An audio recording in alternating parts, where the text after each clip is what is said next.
성경 말씀 출애굽기 34장에 보면 하나님은 사랑하는 자녀들을 향하여 너희는 1년에 3차례 반드시 나에게 나와 나를 만나고 나를 예배하라 이렇게 말씀하시면서 유월절과 맥주절, 수장절, 추수감사절이지요, 이 3대 절기를 정하여 주시고 명령을 하셨습니다. 오늘은 두 번째의 명령인 맥추감사주의를 우리가 지키고 있습니다. 하나님은 무엇 때문에 이 3대 절기를 정하시고 사랑하는 자녀들에게 그 절기를 지키라 말씀하셨을까라고 하는 것입니다.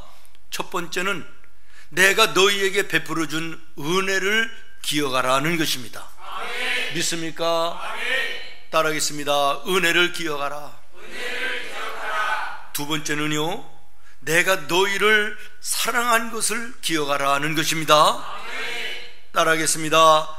사랑을 기억하라. 사랑을 기억하라. 세 번째는 너희는 나의 백성이다 라는 것입니다. 아멘. 믿으십니까? 아멘. 그러므로 우리가 맥추감사주의를 지킨다라고 하는 것은 하나님의 은혜로 지금까지 내가 살아왔습니다. 아멘. 지금도 내가 그 은혜로 삽니다 라고 하는 감사의 고백인 것이고, 하나님의 베풀어 주신 그 사랑 너무나도 감사합니다.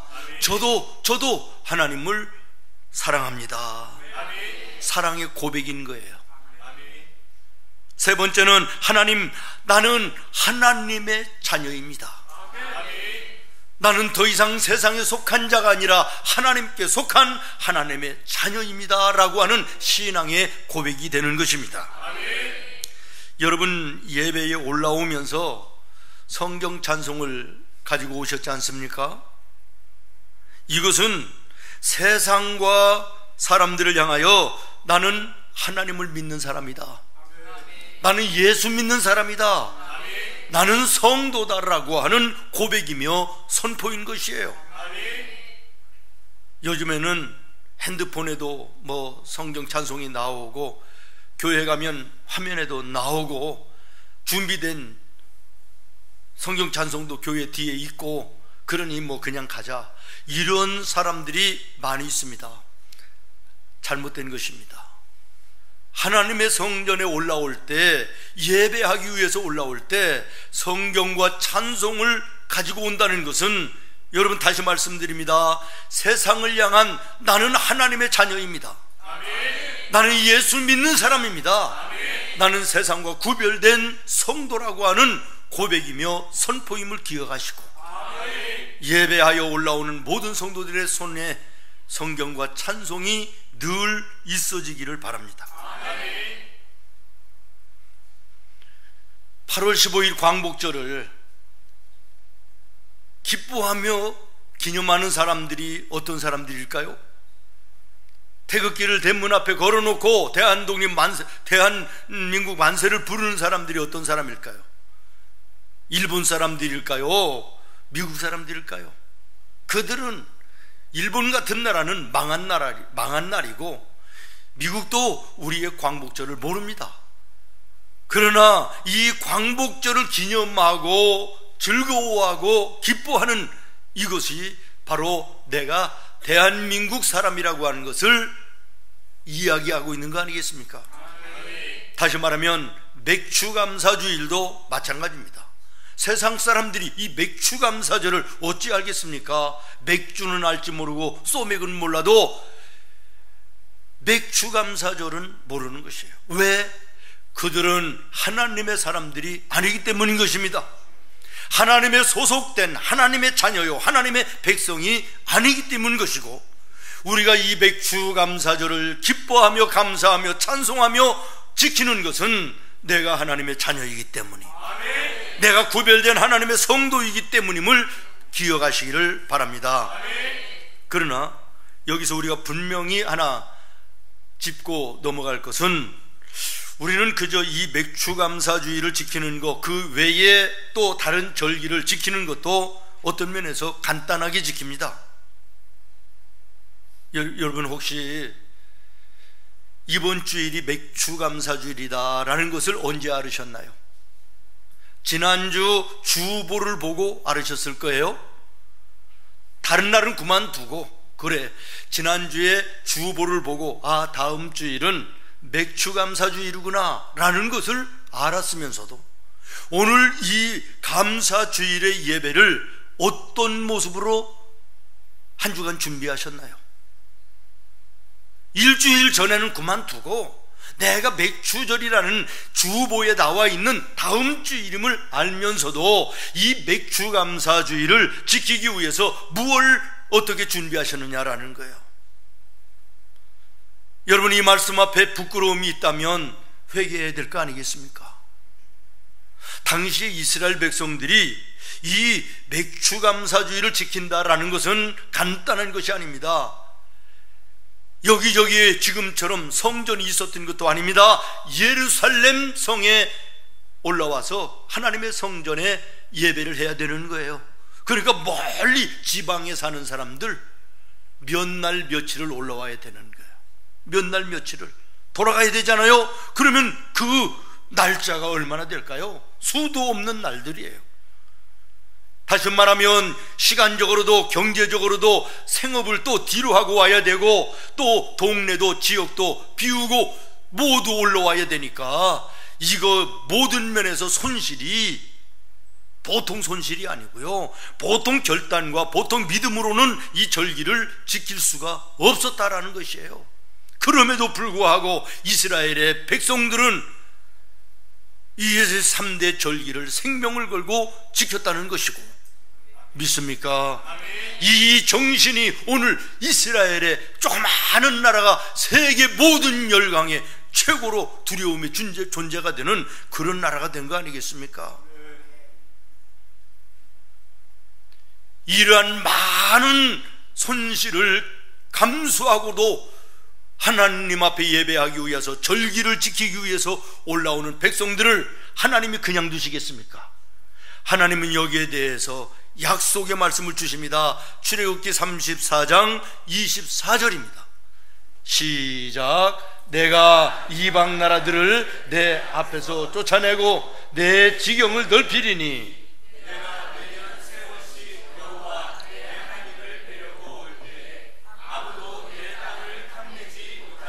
아멘. 예. 이스라엘의 모든 젊은이들은요, 남자들은요, 이 절기에 예루살렘 성전에 올라와야 되는 거예요. 그러니까 이제 동네마다 남자들이 하나도 없어요. 그러니 주변에 있는 노리고 있던 국가들이, 나라들이 쳐들어올 수 있는 거예요. 여기에서 하나님이 지켜주겠다는 것이에요. 모든 생업을 뒤로 하고 생활의 수단을 뒤로 내려놓고 물질로 희생하면서 올라오는 너희에게 내가 너희의 지경들을 더 넓혀줄 것이고, 너희의 삶을 더 풍성하게 할 것이고, 기름지고 윤택하게 하실 것이라고 하는 보상을 약속하고 계신 것입니다. 사랑하는 여러분, 예배하다가 손해보는 손해를 두려워하지 마시기를 바랍니다. 우리도 예배를 드리기 위해서는 많은 손해를 봐야 돼요. 시간적으로도 우리의 몸으로도 물질적으로도 여러 가지 손해가 되지 않습니까? 특별히 수요 예배 같은 경우는 직장이든 사업장이든 가게든 손해를 감수하고 그래도 일찍 내려놓아야 되는 것이에요. 다시 말씀드립니다. 사랑의 우리 하나님께서는 당신을 사랑하여 예배하는 사랑하는 성도들이 드리는 예배에 절대로 손해나게 하지 아니하시고, 더 넘치는 것으로 더 풍성한 것으로 보상하시는 주님이심을 약속하고 계시다라고 하는 것입니다. 여러분, 예수님 안에서 하나님의 계산 방법은 세상의 계산 방법과는 맞지 않습니다. 세상의 계산 방법으로는 손해를 봐야 당연한 것이에요. 그렇지 않습니까? 맥주절을 지키기 위해서 예루살렘에 올라가 그 여러 날 동안을 생활을 비워야 되는데 얼마나 많은 손해입니까? 그러나 하나님께 예배하고 나 돌아오면 더 많은 것으로 풍성케 지경이 넓어지고 윤택케 하시는 하나님의 함께 하심이 있었다는 것입니다. 그렇습니다. 사랑하는 성도 여러분, 예수 안에서 낮아지면 높아지는 것입니다. 예수님의 이름으로 나누어주면 손해가 나야 되는데 더 많은 것을 얻는 것입니다. 예수님의 이름으로 낮아지면 높아주시고, 나누어주시면 더하여 주시고, 하나님의 말씀으로 죽어지면 영원한 생명으로 살게 하시는 놀라운 은혜를 주시는 것입니다. 이것이 신앙의 역설이고, 이 신앙의 역설을 깨닫는 성도가 그때부터 제대로 된 신앙생활을 시작하게 되는 것이에요. 저는 모쪼록 우리의 생문의 모든 성도들이 이 신앙의 역설을 깨닫는 믿음의 성숙한 성도들이 되기를 바랍니다. 맥주감사주일 오늘 우리는 다니엘서를 읽었습니다. 감사절과는 거리가 좀 먼 내용 같습니다. 저는 다니엘이 오늘 말씀에 보니까 느헤미야 선지자가 하나님의 말씀을 받아 예언합니다. 유다 너의 백성과 나라가 부패하고 타락하고 죄악 가운데 있기 때문에 멀리 가지 않아 바벨론에 의해서 멸망을 하게 될 것이고, 너희는 70년이라고 하는 세월을 고통과 고난 속에서 너희는 살게 될 것이다. 이 예언을 들은 다니엘이 자기는 떳떳했지만 그러나 자기가 소속되어 있는 나라와 민족의 죄가 나의 죄로 책임감으로 느껴져서 하나님 앞에 눈물로 기도하는 것입니다. 하나님, 이 죄악된 나라와 죄 속에 부패하고 타락한 이 민족을 불쌍히 여겨 주시옵소서. 그랬더니 오늘 21절과 23절까지의 말씀에 보면 하나님의 천사 가브리엘이 다니엘을 찾아와서 말씀하시는 내용이 기록되어져 있습니다. 저는 오늘 이 말씀의 전체의 내용을 설교하자는 것이 아니고 25절 한 절 그 속에서도 그러므로 너는 깨달아 알지니라 라고 하는 이 한 단락을 빼서 이 말씀만 가지고 제목 설교를 하려고 합니다. 그러므로 너는 깨달아 알지니라. 오늘 맥주감사주의를 맞으면서 우리가 깨달아 알아야 될 것이 뭔가를 성경에서 찾아보며 함께 은혜를 나누려고 합니다. 첫 번째는 시편 109편 27편인데 같이 읽겠습니다. 시작.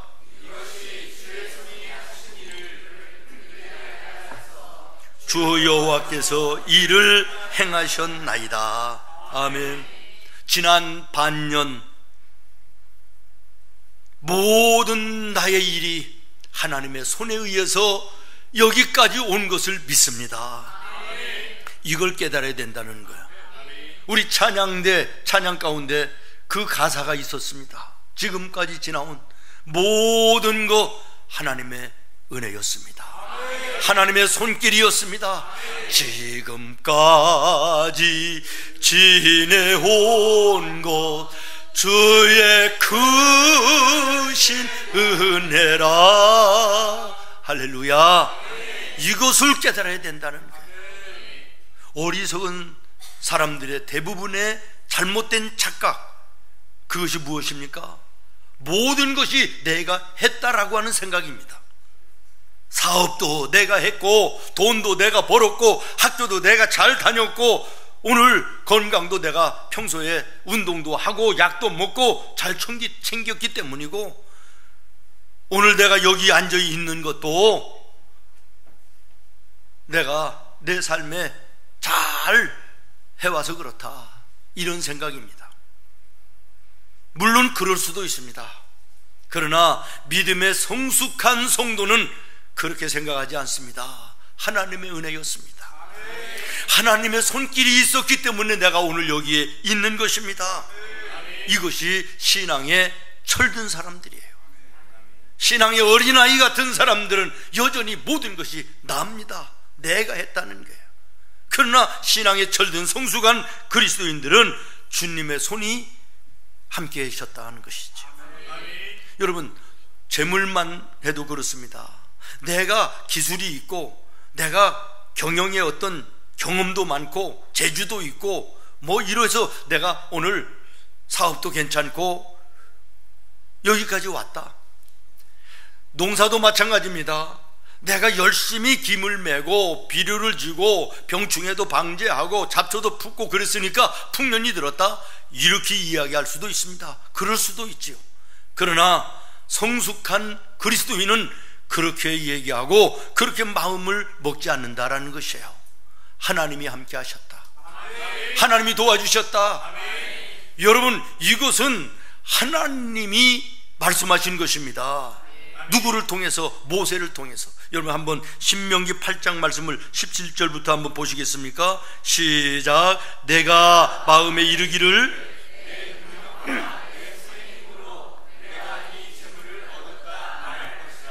내 하나님 여호와를 기억하라. 그가 내게 재물 얻을 능력을 주셨습니다. 아멘.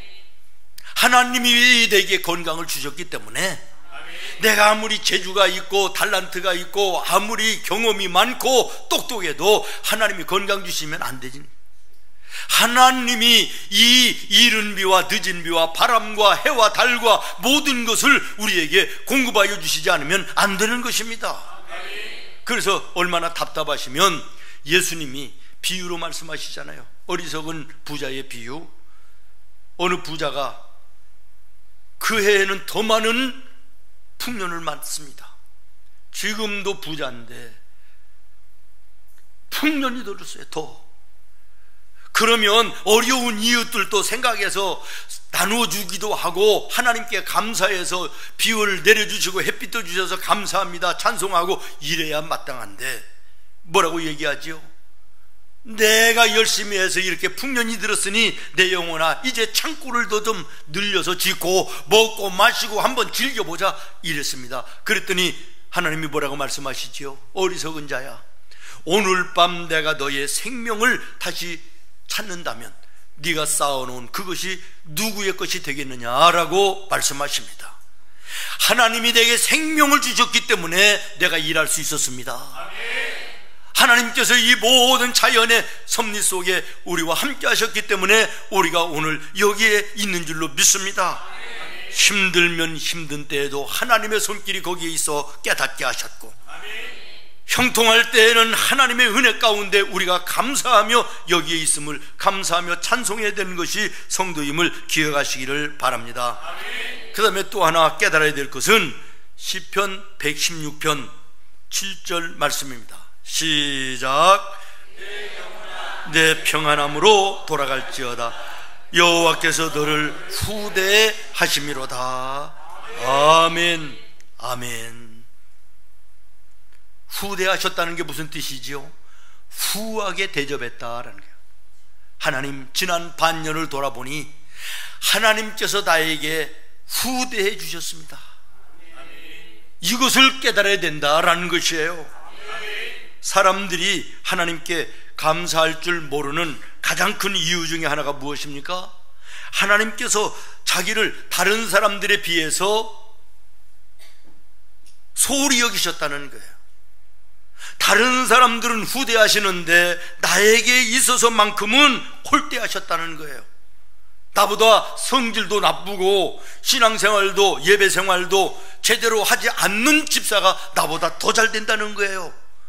이것 때문에 원망이고 불평이고 감사가 없는 그런 우울한 삶을 살 때가 얼마나 많이 있습니까? 여러분, 지금 시편 116편 7절을 읽었습니다.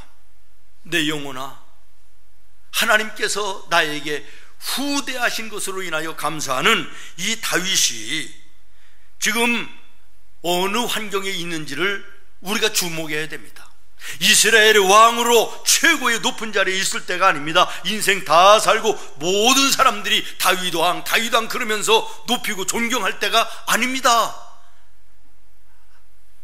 3절 말씀을 보면 시편 116편 3절 말씀입니다. 시작. 사망의 줄이 나를 두르고 스올의 고통이 내게 이름으로 내가 환난과 슬픔을 만났을 때, 오히려 힘들고 어려울 때, 인생의 가장 고통스럽고 어렵고 막막할 때에 하나님을 향하여 다윗은 하나님께서 나에게 후하게 대접하셨다고 찬송하고 감사하는 이 모습, 이해가 안 되실지도 모르겠습니다.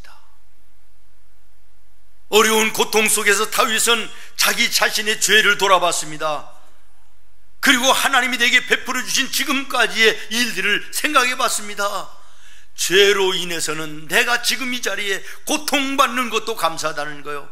죽어도 이미 여러 번 죽었어야 되는데 그럼에도 하나님 나를 살려주시고 나를 깨닫게 하시고 내가 하나님 앞에 있게 하신 것을 감사하면서 그래도 후대하셨다는 거예요.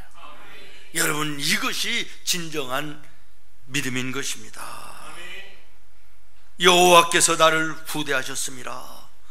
감사 중에 감사는 감사할 수 없을 때 감사하는 것이 감사인 것입니다.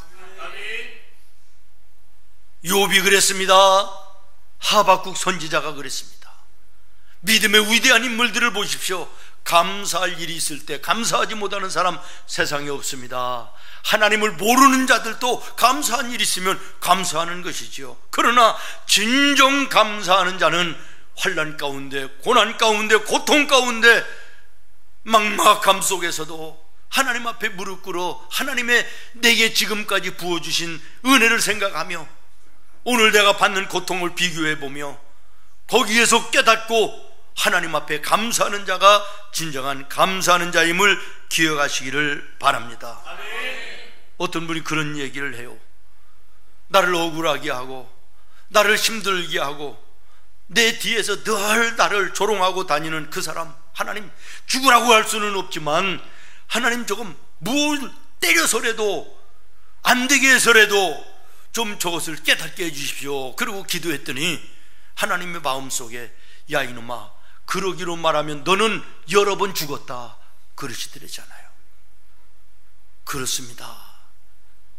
그 말을 듣고 저를 생각해 봤어요. 내가 하나님 앞에 잘못 살고 죄를 짓고 목사답지 못한 일을 행할 때마다 하나님께서 나를 때렸다면 내가 온전한 모습으로 여기에 서 있을 것인가? 여러분도 한번 생각해 보십시오. 여러분이 말씀대로 살지 않고 죄 짓고 하나님의 뜻을 어그리는 대로 하나님께서 매를 들어 때렸다면 여러분이 지금 이 자리에 앉아 온전한 몸으로 예배할 수 있겠습니까? 감사해야 될 것이에요. 감사해야 될 것이에요. 다윗은 말할 수 없는 고통 가운데 있었지만 가만히 묵상하다 보니까 내가 하나님 앞에 죄진 것이 너무나도 많이 있었고 저 비천한 목동의 자리에 있는데 오늘 내가 고통하는 자리에 있지만 지금은 이스라엘 왕의 자리에 있고 생각해 보니 이것이 은혜더라는 거예요. 이미 죽었어도 여러 번 죽어야 되는데 그래도 살려주셨으니 감사하다는 거예요. 진정한 감사인 줄로 믿습니다. 말씀을 마칩니다. 오늘 본문 24절부터 27절의 말씀에 보면 우리가 이해하기 어려운 예언적인 말씀이기 때문에 해석하기가 여러분 나름대로는 힘들 것입니다만은 간단하게 정리하여 말하면 영적인 요지가 이렇습니다. 모든 일에는 때와 기한이 있다라는 것이에요. 믿습니까? 모든 일에는 때와 기한이 있다. 계절을 준비하는 지혜도 우리에게 있어야 되고 인생에 대한 모든 마지막도 기회와 때가 있으니 준비해야 된다는 거예요. 건강이 있을 때, 돈이 있을 때, 시간이 있을 때, 주님 앞에 일할 수 있을 때, 하나님 앞에 서면 그때는 아무 일도 할 수 없으니 너희에게 모든 거 있을 때 준비하라는 거예요. 때와 기한이 주어졌을 때 하라는 거예요. 신앙도 마찬가지입니다. 내가 주님을 위하여 섬기고 봉사할 수 있는 힘이 있고 시간이 있고 물질이 있을 때 하라는 거예요. 병들어 쓰러져 누워있으면 하고 싶어도 못한다는 거예요. 예배할 수 있는 자유가 있을 때 예배하라는 거예요. 모든 것이 때와 기한이 있다는 거예요. 토요일 날만 되면 정말 교회 여기저기 구석구석에 자기에게 맡겨진, 아니 내가 받던 그 자원한 섬기는 일에 애쓰고 힘써서 교회를 돌아보고 주의를 준비하는 수많은 손길들을 보면서 저는 얼마나 감사하고 감동이 되는지 모릅니다. 그러나 입원에 누워 있으면 할 수 없는 거예요. 비근하게 우리 한수진 권사님 새벽마다, 저는 새벽 예배에 빠져도 한수진 권사님은 빠짐이 없습니다. 거의 1년 365일 새벽마다 목사님 목이 안 좋으시니까 물을 드셔가면서 하라고 강대상에 물을 올리시는데 이번 주간 못 하셨어요. 입원해 계시기 때문에 그래요. 때와 기한이 있음을 기억하십시오. 주님을 위하여 일할 수 있을 때 일하십시오. 섬길 수 있을 때, 봉사할 수 있을 때 해야 됩니다. 평석에 두어버리면 가족들에게 소홀했던 거 후회하지 않습니까? 내가 예배에 충실하지 못했던 거, 신앙생활에 힘쓰지 못했던 거 후회하지 않습니까? 늘 말씀드립니다. 왜 병실에 누워야 그런 생각을 합니까? 건강할 때 했으면 얼마나 좋겠습니까? 여러분 주의 음성으로 들으시기를 바랍니다. 다니엘이 이 느헤미야의 예언을 들으며 깨달으라고 하는 그 말씀에 깨달은 것입니다. 오늘 주의 종의 말씀을 들으며 여러분 깨달으시기를 바랍니다. 시기와 때가 있는 것이다. 있을 때 해야 되는 것입니다. 할 수 없을 때 후회해도 소용이 없는 것이지요. 오늘 이 말씀을 기억하며 떡을 떼고 잔을 나누며 하나님이 내게 지금까지 베풀어 주신 은혜와 내게 맡겨주신 일들을 잘 돌아보며 거룩한 결단이 있는 은혜가 있기를 예수님의 이름으로 축원합니다.